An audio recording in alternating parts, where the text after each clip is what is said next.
you so much for being here. I have the great pleasure of introducing our guests of honor tonight, David Fitzpatrick and Lary Bloom. I think we have a lot of familiar faces in the room, so they may not need an introduction for all of you, but I will just tell you a little bit about them before we get started.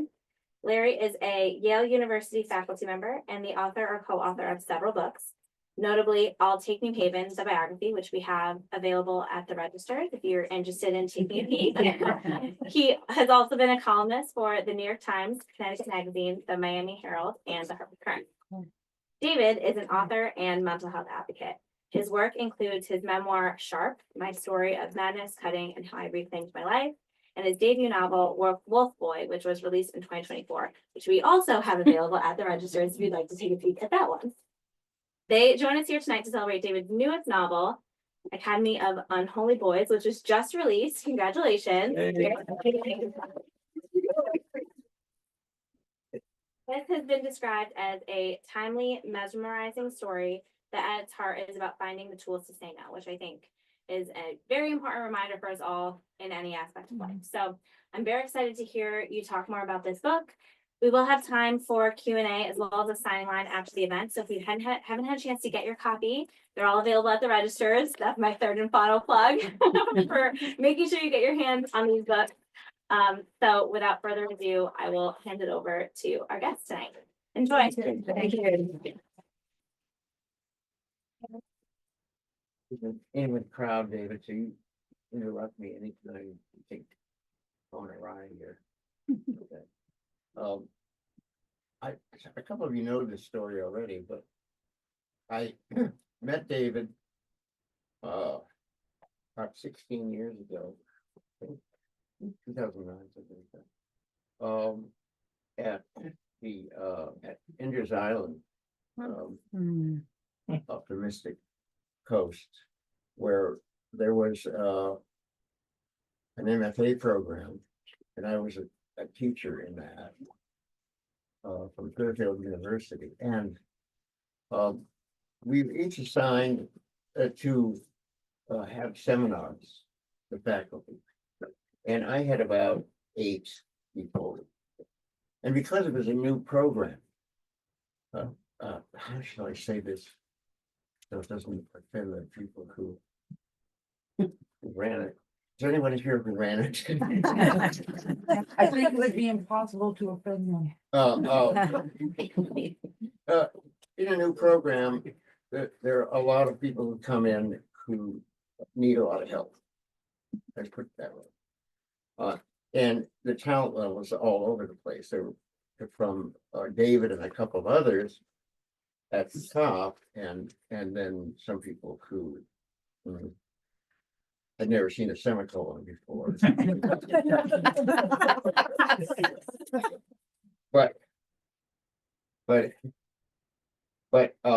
And I remember one time they each had to read something every day, I think, if I recall. Something he'd written. And I had these papers all marked up and all marked up. And then it came to David's paper, right? But it was an essay. And I couldn't find anything wrong with it to mark up. I said, wait a minute, that pained me to set this guy straight.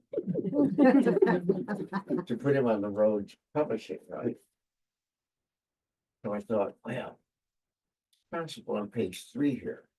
Possible. Defensible to suggest that there be a comma between these. Then I thought, I'll just be showing off. and we were all sort of mesmerized by David's abilities and presentation and his support of others around the table. You know, even though they didn't deserve it. But that's just, writing is such a difficult business. Support, encouragement, if any of you have been in a position where you, and some of you have, I know, in a position where someone asks you to read something. And ask you what you think. You shouldn't begin your conversation by saying, this stinks. What? You may want to, yes, but you don't want to do that. You want to encourage people. And, you know, David is that too. He's somebody who the class really loved, you know, and we're so happy to see his, what came out of that, which of course was his memoir, Char.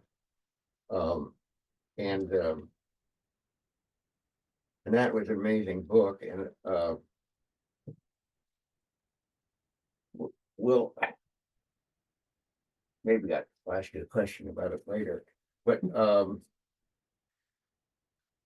in that book, Publishers Weekly and others reviewed it, and Publishers Weekly said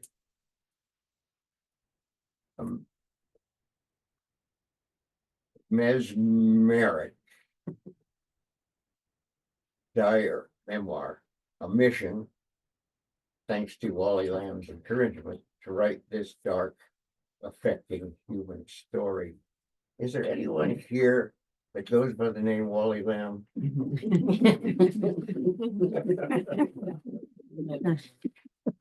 Thank you for your support for a long time. So you still do support it.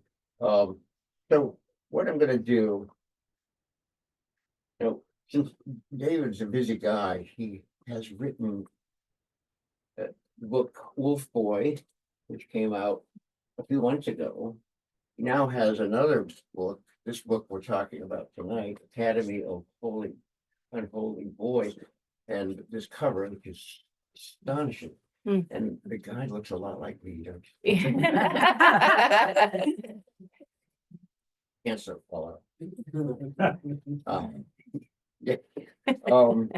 And he has other books in the pipeline, which we'll get to. He's making the rest of us try to write really look bad, you know. Lazy, we're lazy. This book, and David and I were talking before we started tonight about the timeliness of this book.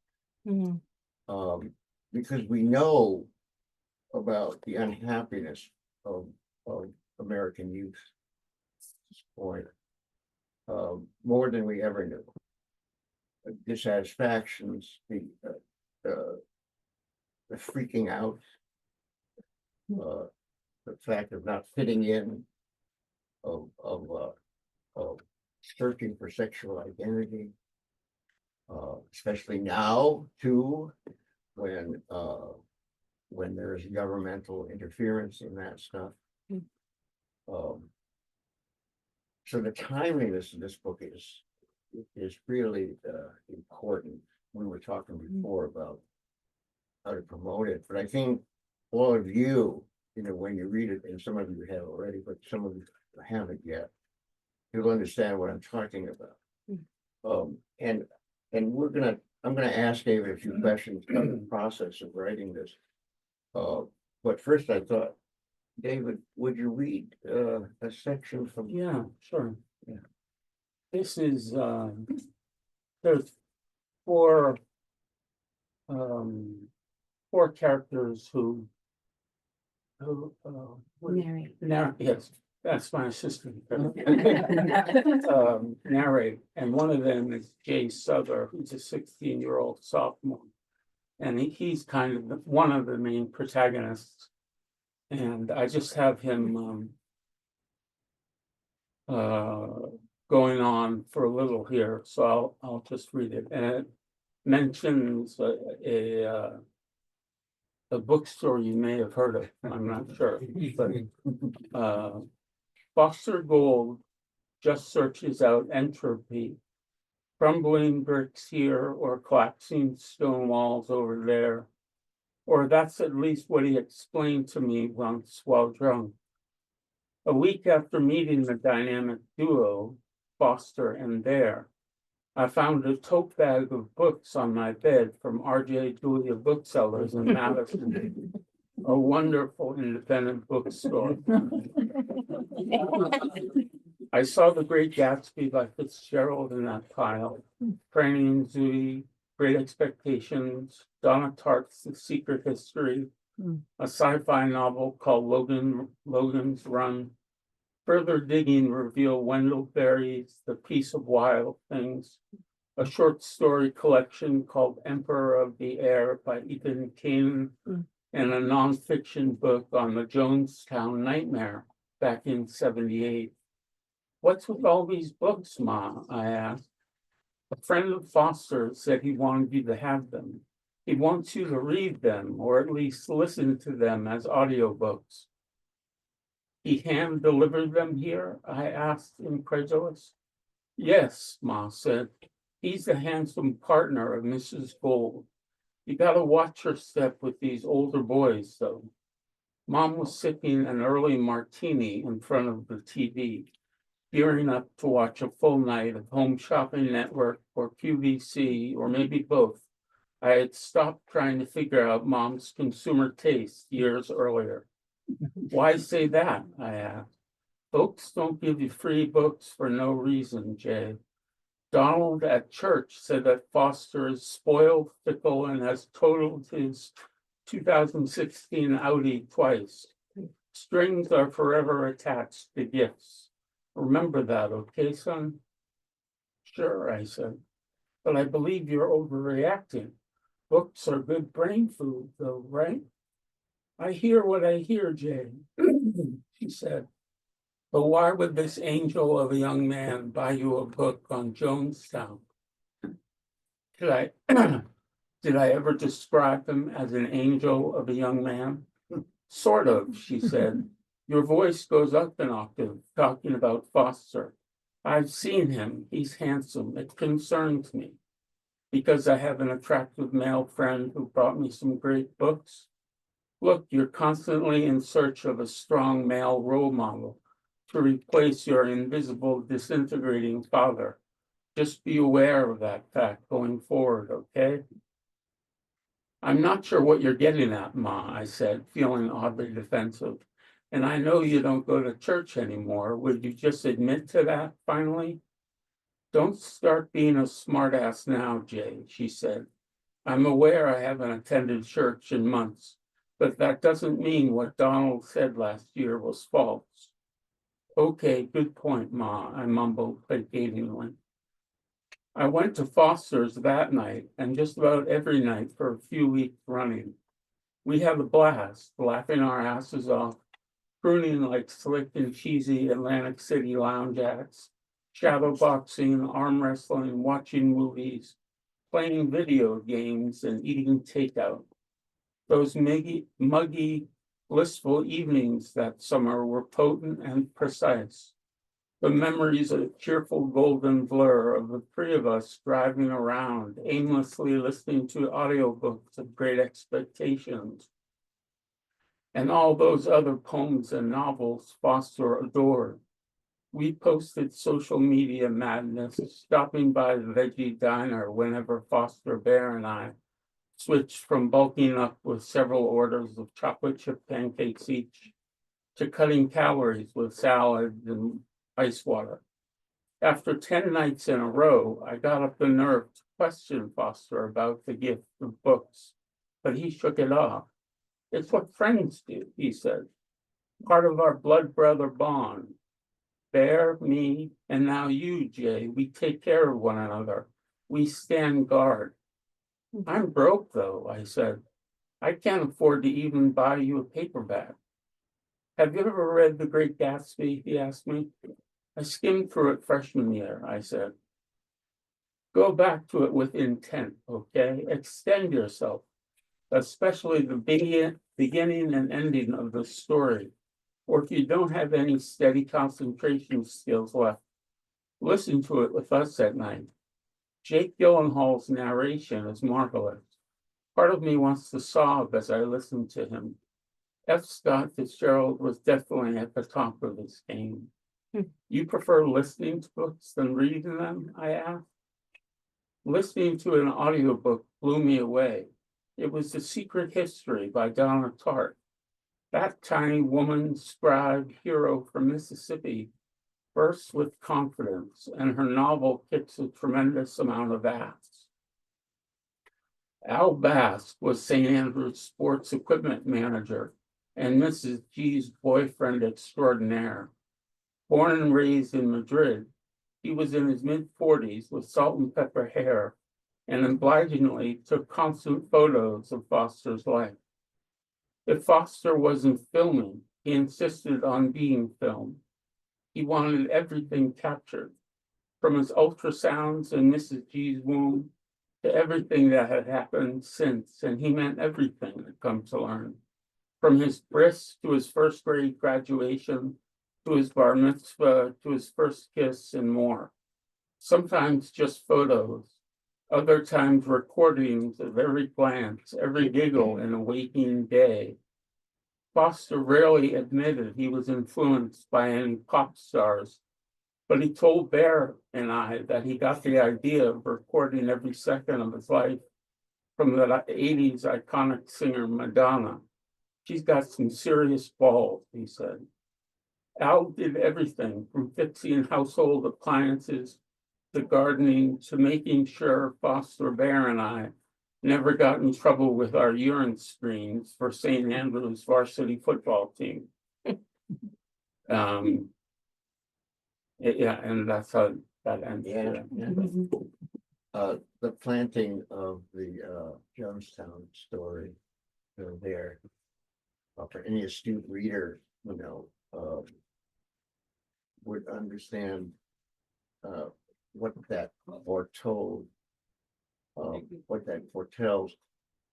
I'm curious, David. You're how old now? 59. 59. Mm. Yeah. Well, Penny, translation.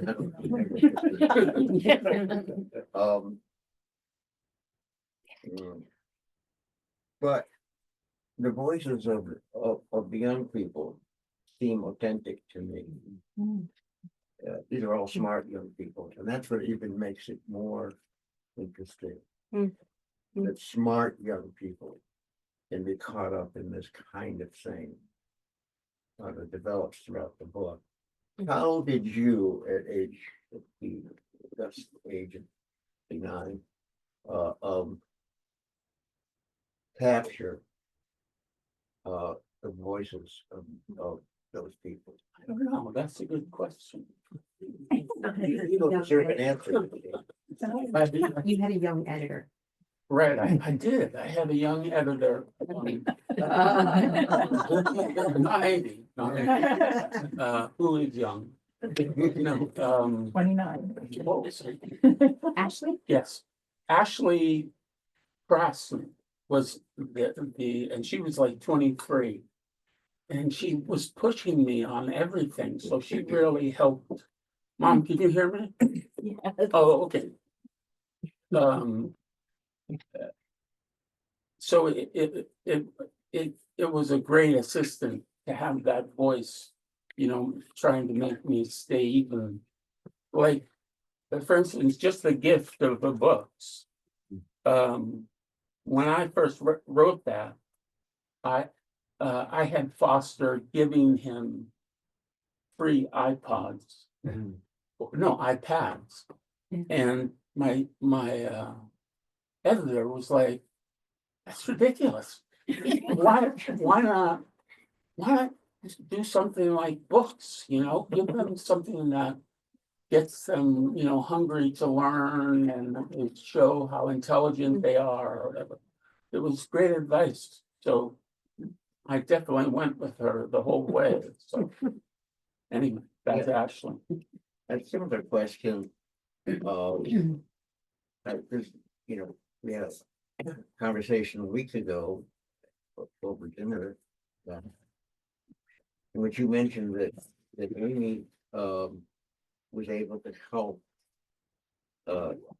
distinguish the differences between the voices. Can you talk about that a little bit too? Just that you struggle originally all your characters have the same Yeah, voice and it took quite a bit of time. right. I don't remember what turned this around. Amy did. Oh, Well, Yeah. part of it was recognizing that the female character was written as a manic pixie dream girl right, right. So, and rewriting her, and then also Bear. right. Yeah, and the one female character, Basil Seuss, she's 16.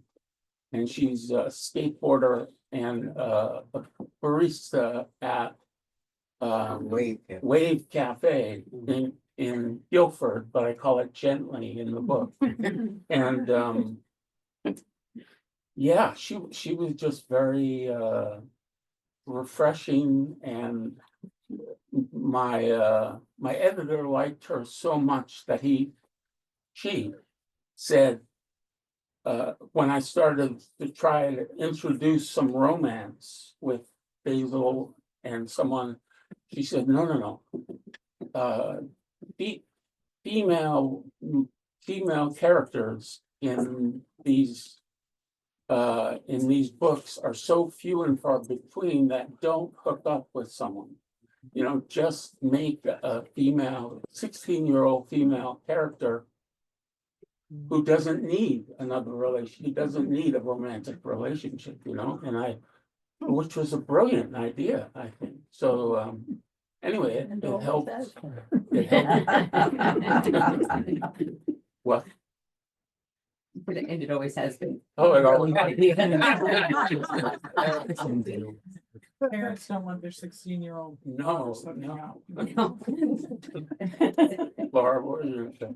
Well, I was just gonna, your question, Larry, is such a good one. I wonder if the influence in terms of dialogue with high school and how you capture it so well, and it's authentic.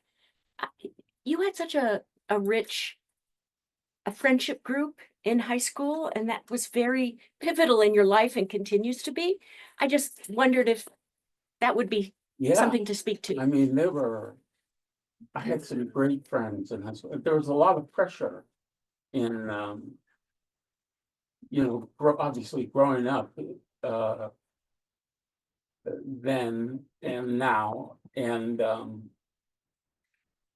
they were great friends, and I'd run into a lot meaner people when I went to Skidmore, but the strength and I don't know, lucidity or kindness of these high school friends. Yeah. We spent a summer in Martha's Vineyard together and just had hilarious times. And anyway, You wrote. I wrote about, yeah, and so you're right, Laura, that did help me try to be Yeah. more tolerable. In terms of the the question of how to get advice, good advice, I also understand that your sister was quite a help in terms of, well, you can talk about, but Julie, where are you? Oh, there you Yeah, she read an early version of Foster and Bear, and early on in the book, you'll see that it was so dark, and I don't know if it's nihilistic or nihilistic. What is it, Wally? Either one. That's a little dark. Still dark. And Julie said, I suppose it's good, but why not? Where is the hope and the light and the love in this book, you know? And that was the So key. how did you respond to that? Or what did you do? to Well, change it? I added Basil Seuss, the Right. woman. I added Tuck Talk. Reese, who's I guess the word is neurodivergent young man. You might explain that. Yeah, fancy word, I think, for on the spectrum, right? Isn't that? And he's really a remarkable character. And Brilliant. yeah, brilliant. He's probably the smartest of any of them. Mhm. And and the doctor. Right, you always need a good psychiatrist.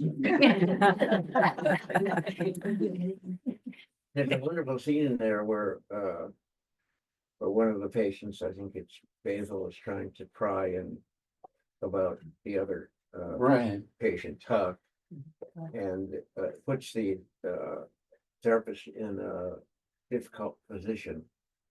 And how did you handle that? I think that Basil is such a talent and such a vibrant character that I think even though the therapy, it's all about not revealing any of your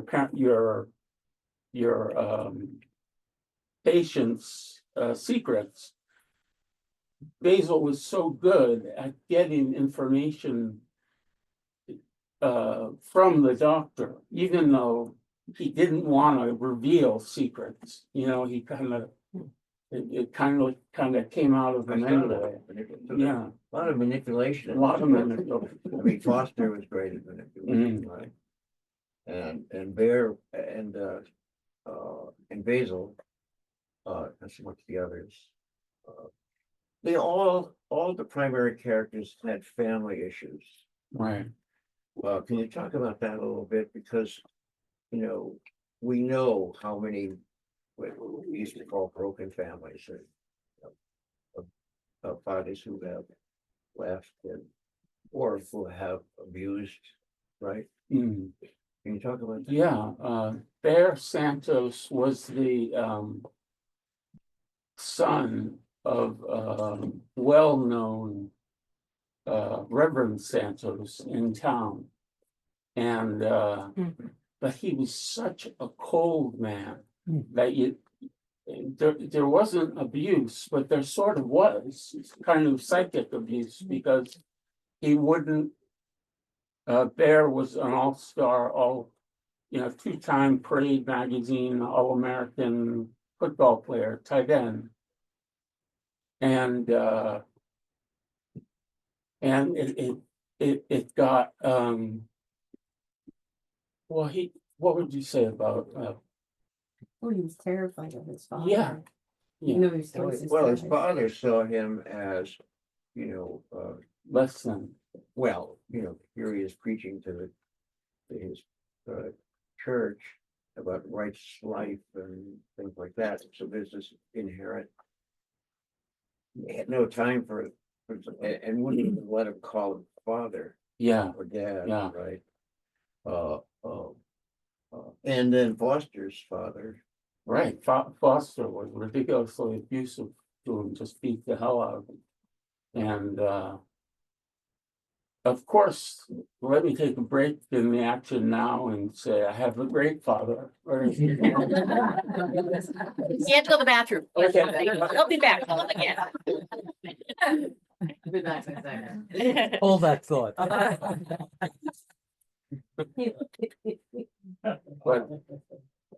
But yeah, the characters really were they did not have great fathers. The one person who had a great father was the neurodivergent character. Yeah, Tuck Reese. His dad was single father. I think he was widowed, but he was very supportive of Tuck. And at the end, Tuck comes into himself kind of and is caught on tape for all the muck and rage and everything coming into his life. Yes, you missed You're cute. Yeah, there's so much to talk about here. We want to give the folks here a chance to weigh in and ask questions or make comments. But I just want to say, someone once told me that You could tell an author, you could turn to any page in a book and know who wrote that book.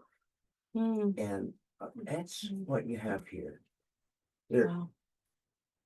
every page has something in it that just totally slaps me up. You know, it says, I learned something on every page. Mm. And I don't really good writing. I did find a place where a comma might. But I think, you know, second point, I might suggest. Yes. So. Folks, before we get to the commercial part, in which I think Jackie is.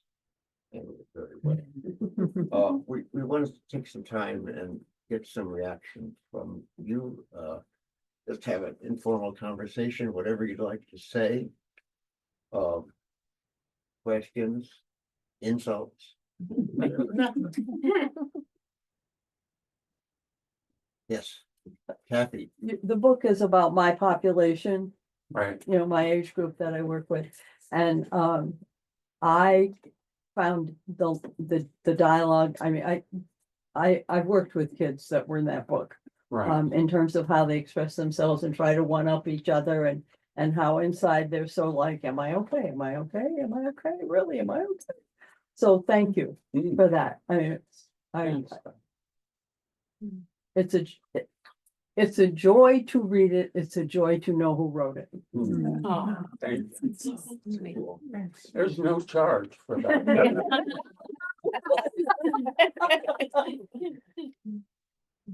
Others. Interested to know, yes, go ahead. David, what made you decide, or maybe you didn't decide and it just came to you, but what made you decide to write in this genre? This is your second book, that's a young adult genre. What made you Yeah. decide to go there? I wish I had some control over, it, but I really didn't. The first book, first young adult book was Wolf Play. And that was an old book. It had been like around floating, getting rejected, like over 10-year span. But and then when the publisher got the rights for the book, you know, told me they wanted to publish the book, they said you have to be more accepting to kids out there because they're going to be reading about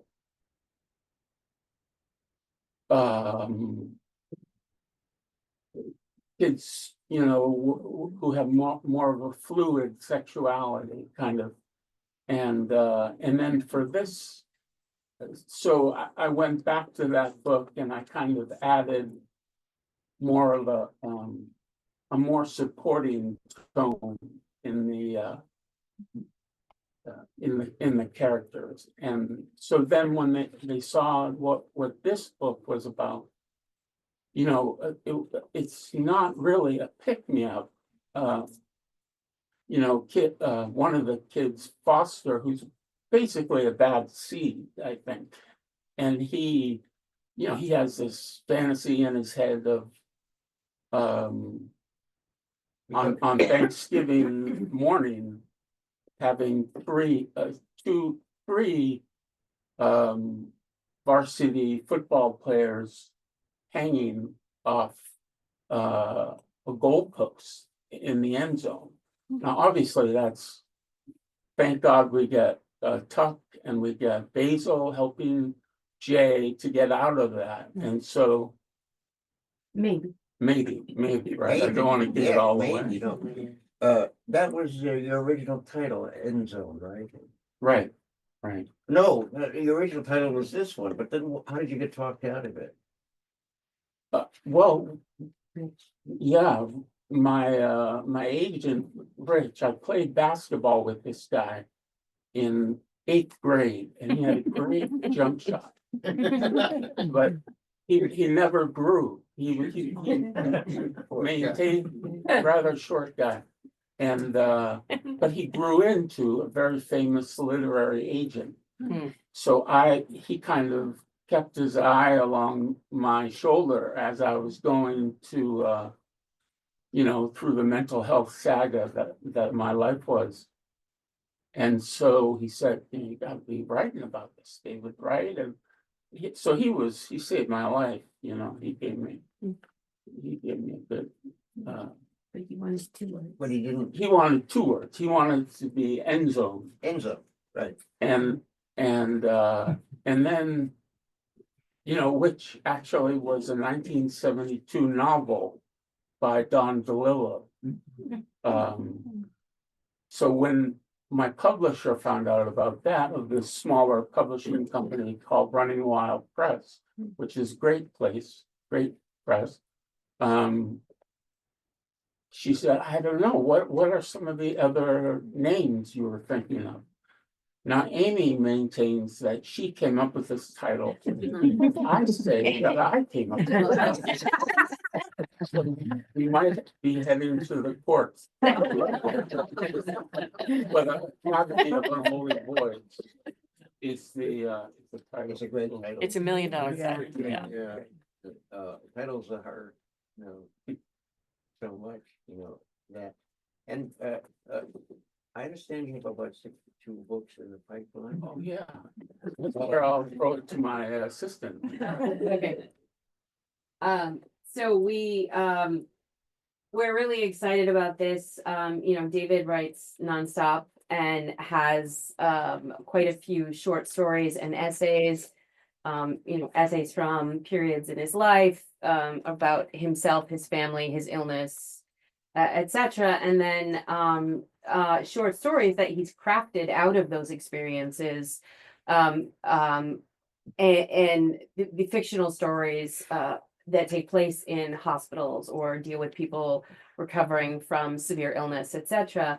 So we have put them all together, and I threw in a few of my own little peppercorns into the mix, and we have a handshake agreement with Running Wild to get it published. We just resubmitted a updated, upgraded, beautiful copy to them, and are fingers crossed that they'll be accepting it in the very near future. So And the title? and the title is The Melancholy Collection. Yes. So hopefully, because when that woman, Lisa Kastner, who's the publisher and who's like a year or 2 behind me at Fairfield for MFA program. And first time she read it, she said, her quote was, "Wow, we could do so much with this," or something like that. But then she let other people have opinions about it, and they didn't like it so much, so we have to stay away from those people.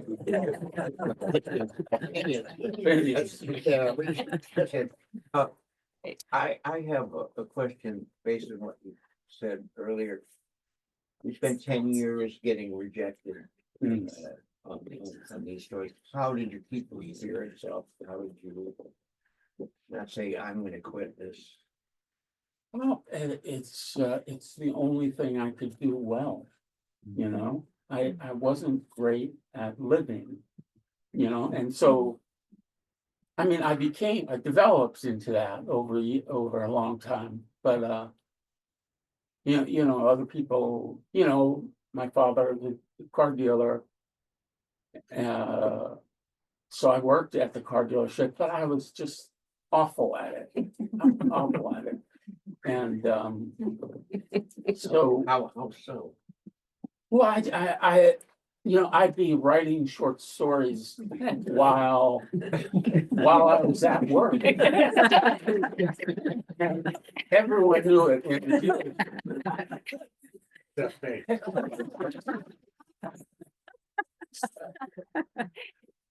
I mean, it wasn't a good situation for me. I mean, it's a wonderful dealership. Julie and Pete do great with it now with my father, but anyway, it took me a while to find my groove, but I think I always knew it was writing. It's just a matter finding someone who agreed with us.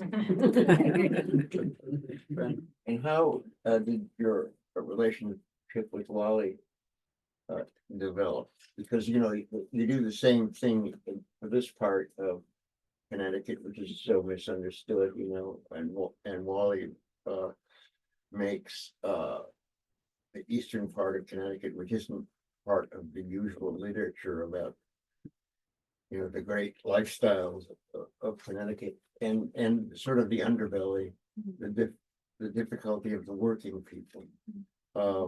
And the struggles and the mental issues. How did you guys?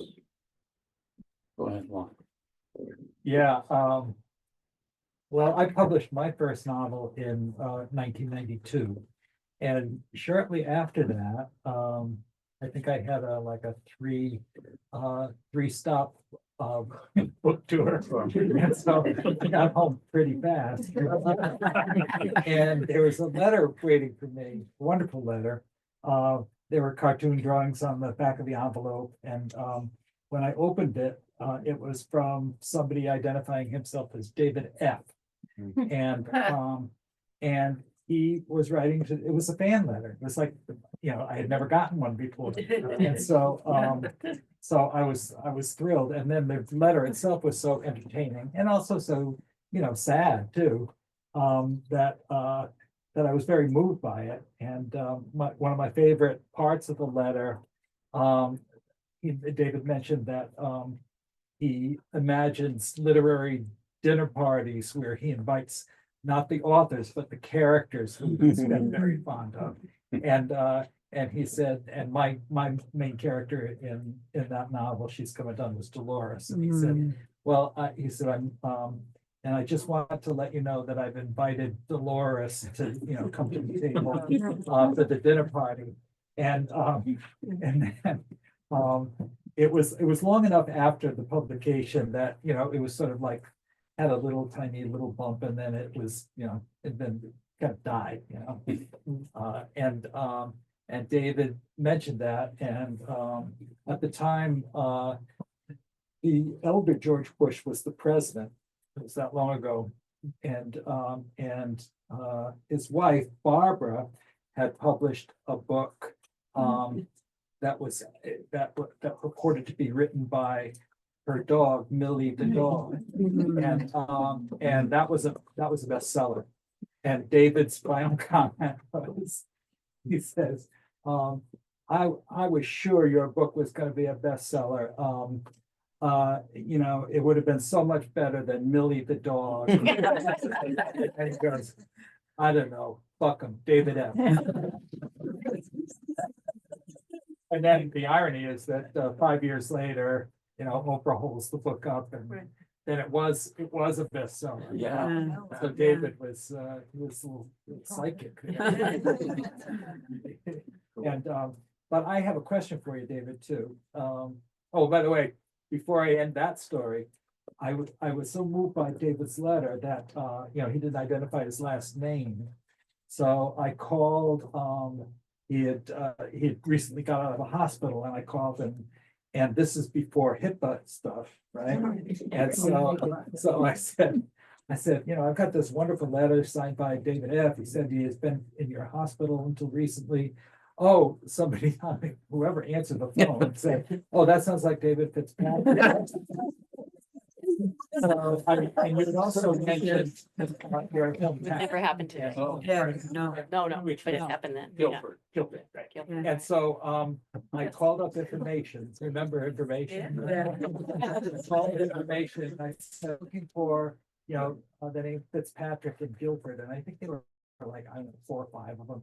And so I just went down my list. I didn't have to go down my list, because the first number I called, who answered but David. Yeah.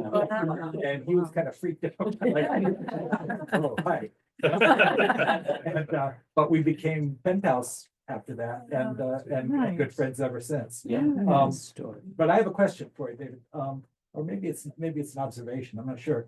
But we, like many people who have Netflix, we we recently saw a limited series, and were blown away by this series. It's called Adolescence. And I've never seen anything like that. Adolescence. Adolescence.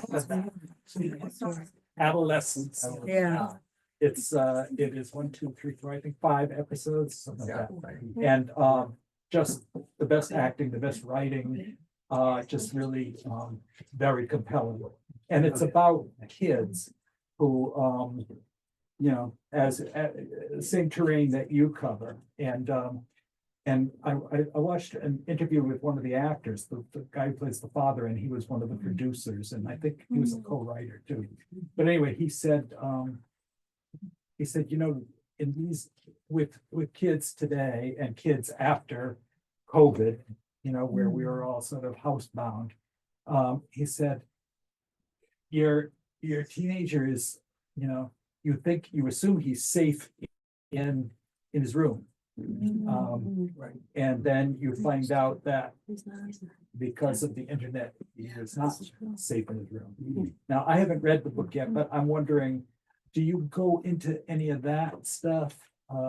You know, social media or the way that sort of goes Yeah. bullying? Yeah. Foster was the main bully. And he, it's mentioned in passing that he did some sexting with some of the younger girls at their sister school. And he got in trouble for it. And he weaseled his way out of the trouble, but you know, he just can't go near this other female character because police are unwise about him, you know, so they know that he's a person to stay away from. As to what Wally's point about adolescence, which is getting a lot of attention. And by the way, shot like one shot. It's a play in a sense, because you just follow the characters everywhere the character goes. There's no second take, there's no anything like that. It's amazing to think. We were talking earlier about how to get publicists. That David has a publicist for this book, and to connect to what's happening out there. The combination of the success of adolescence and the attention it brought to troubled kids, and what we're learning about dissatisfaction of young people everywhere is where I think this publicity effort should go. Yeah. You know, and you know, I think we could talk about that later. It's good advice. And how we can, if this is important book, folks, really, and spread the word, please, to everyone you know. Jackie, you look like you, the expression on your face is, we're We have running room for, over. yeah, we're a little bit over, but I did see you raise your hand. I don't know if you have a question you wanted to ask. One last question. One last question. Any last question? My question was, I'll say, David, as we know, as you know, it takes a village, right, to produce the support you get. But very few, I would think, authors have the support you have from Larry and your kind friend here, and that is just magnificent, just Yeah. wonderful. Mm. Support that Well, we're not doing this as a charity. We love David, and this is a talent. This is a real talent for you. And what he has to say is what people should listen to, should know about. And so I think we should all take the help in that regard. And Jackie, thank you so much.